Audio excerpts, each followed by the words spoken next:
అసెంబ్లీలో ఏకగ్రీవ తీర్మానం చేసింది. ఆ తీర్మానం మా రెల్లి మరియు 12 ఉపకులాలకి చాలా చాలా చాలా బాధాకరమైనటువంటి తీర్మానం. మాకు 1% ప్రభుత్వం ఏకగ్రీవ తీర్మానం చేసి మమ్మల్ని చాలా అన్యాయం చేసింది. ఇది చాలా బాధాకరం. 2011 తర్వాత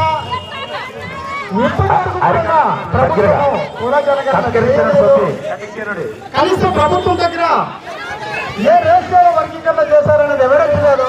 కానీ దయచేసి కథలు చూడండి, ఎలా డిక్లేర్ చేశారని మేము ప్రభుత్వాన్ని ప్రశ్నిస్తున్నాం. ఏ ఆధారాన్ని ఉపయోగించి చేశారని ప్రశ్నిస్తున్నాం.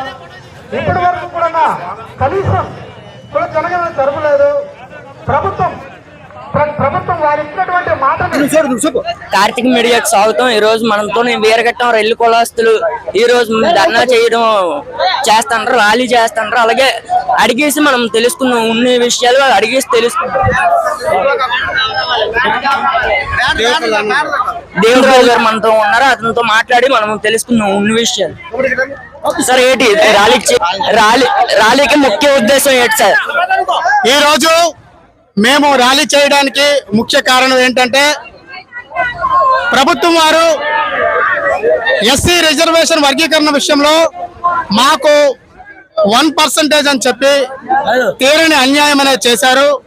మా 12 ఉపకులాలకి న్యాయం చేయమని న్యాయపరంగా మేము ప్రభుత్వం వారికి అడుగుతున్నాం. ఎలాంటి డిమాండ్లు అడుగుతున్నారు సార్? మా డిమాండ్స్ ఏంటంటే, ఒకటి, ఎస్సీ వర్గీకరణ అంశానికి వస్తే కుల జనగణన జరిగిన తర్వాతే వర్గీకరణ చేయాలి, ఒకటి మా డిమాండ్.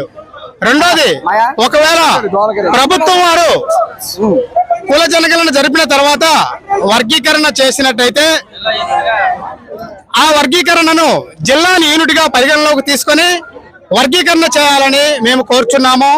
అదేవిధంగా మా రెల్లి 12 ఉపకులాల ఆర్థిక పరిస్థితులు స్థితిగతులను కూడా పరిగణలోకి తీసుకోవాలని మేము కోరుచున్నాం.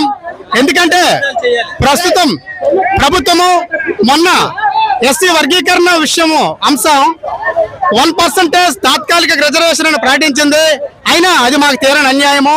ఎందుకంటే నేటి నుంచి ఇప్పటి వరకు కుల జనగణన అనేది జరగలేదు. ఈ కుల జనగణన అనేది జరగకుండానే ఎలా ఎస్సీ ఉపకులాలు అంటే రెల్లి కమ్యూనిటీ సంబంధించిన 12 ఉపకులాలు తక్కువ మంది జనాభా ఉన్నారు అని సూచించి 1% ఇస్తారు అని మేము ప్రశ్నిస్తున్నాం ప్రభుత్వానికి. మాకు న్యాయం చేయమని అడుగుతున్నాం. అసెంబ్లీలో మీరు ఇచ్చినటువంటి మాట ప్రకారమే మేము అడుగుతున్నాం, కుల జనగణన చేయండి. కుల జనగణన చేసిన తర్వాత మా తాలూకు ఆర్థిక స్థితిగతులను పరిశీలించండి, మా జనాభా నిష్పత్తిని పరిశీలించండి, ఆ తర్వాత మాకు వర్గీకరణలో సమన్యాయం చేయండి అని చెప్పి మేము ముక్తకంఠంగా మేము అడుగుతున్నాం, రిక్వెస్ట్ చేసుకుంటాం. ప్రభుత్వాన్ని మేము మనవి చేసుకుంటున్నాం. మా డిమాండ్ ని ప్రభుత్వాన్ని ఈ విధంగా మేము వ్యక్తపరుస్తున్నాం. దయచేసి ప్రభుత్వం మా తాలూకు బాధని అర్థం చేసుకోవాలని మేము కోరుచున్నాం. ఎందుకంటే మేము ఇంతకు ముందు 1% రోస్టర్ వల్ల నాశనం అయిపోయాం. ఇప్పుడు కూడా అదే పరిస్థితి వస్తే మా కమ్యూనిటీలోని ఎంతమంది చదివినా ఉద్యోగాలు అనేవి రావు. దీన్ని ప్రభుత్వం వారు దయచేసి మమ్మల్ని దృష్టిలో పెట్టుకొని మీరు చెప్పిన మాట ప్రకారమే కుల జనగణన చేసి వర్గీకరణ చేయండి, మాకు సమన్యాయం చేయండి. జై రెల్లి, జై రెల్లి, రెల్లి కులాల ఐక్యత.